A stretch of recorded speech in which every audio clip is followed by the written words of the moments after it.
27 को महात्मा ज्योतिबा फूले का जन्म हुआ था। 11 अप्रैल सन 1827 को। सन 1840 में माता सावित्री बाई से विवाह हुआ था।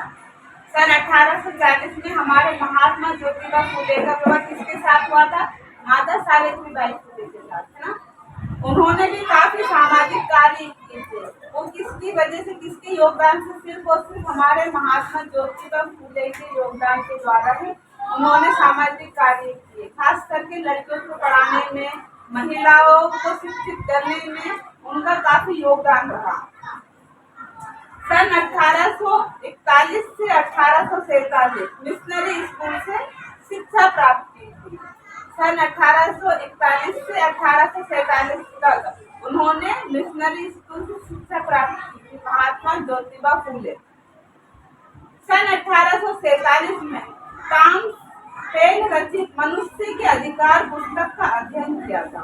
सन 1847 में टॉमस पेन जो पुस्तक थी, टॉमस पेन द्वारा जो रचित पुस्तक थी, जिसमें लिखा था मनुष्य के अधिकारों के बारे में, उसमें उन्होंने अध्ययन किया था महात्मा ज्योतिबा फूले। सन 1848 में उच्च जाति के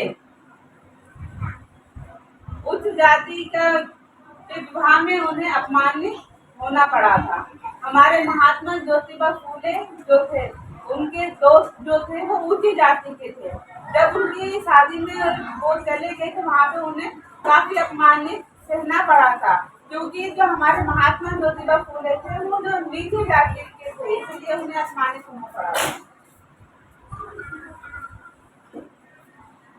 सन 1848 शूद्र अतिशूद्र बालिकाओं के लिए स्कूल की स्थापना की थी। सन 1848 में जो शूद्र और अतिशूद्र के जो जाति के लोग थे, वो वहाँ की लड़कियों के लिए उन्होंने स्कूल की स्थापना की थी सन 1848 में।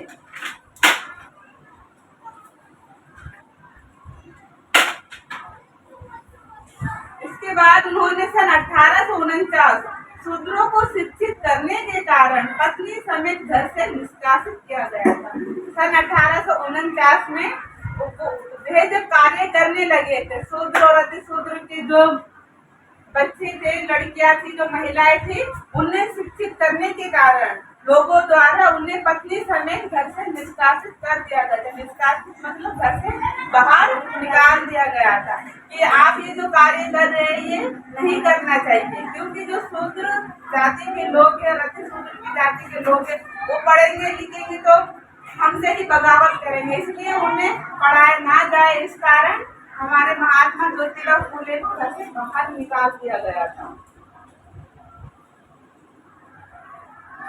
सन 1852 में शिक्षा में योगदान के लिए मेजर कैंडी द्वारा सम्मानित किया गया था। 1852 में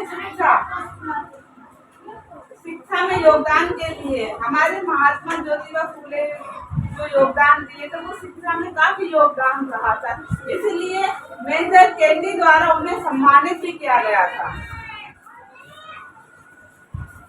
सन 1854 स्कॉटिश स्कूल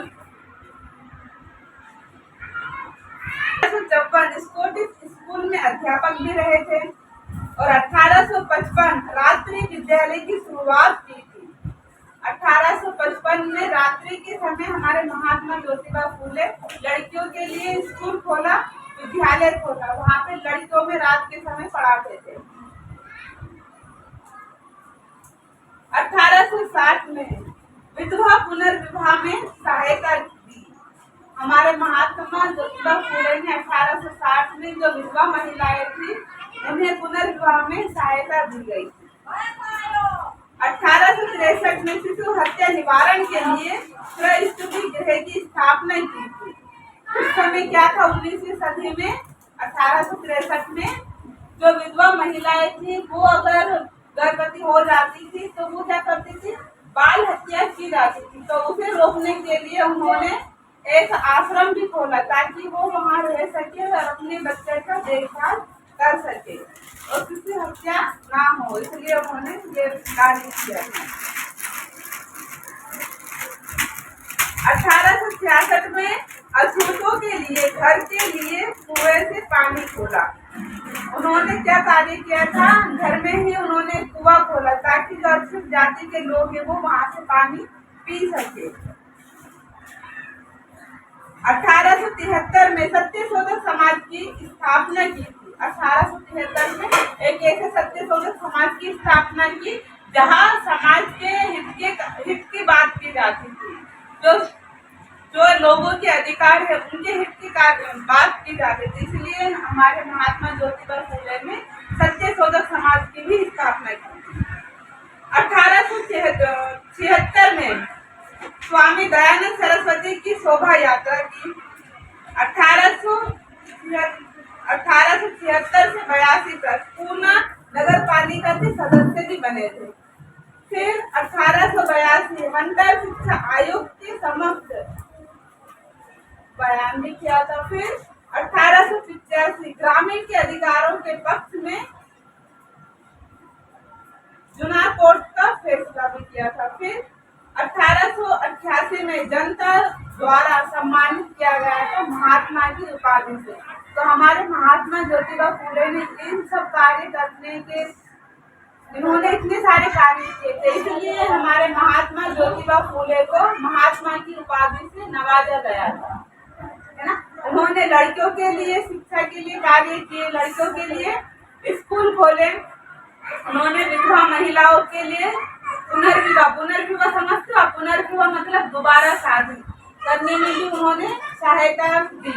फिर उन्होंने विधवा महिलाओं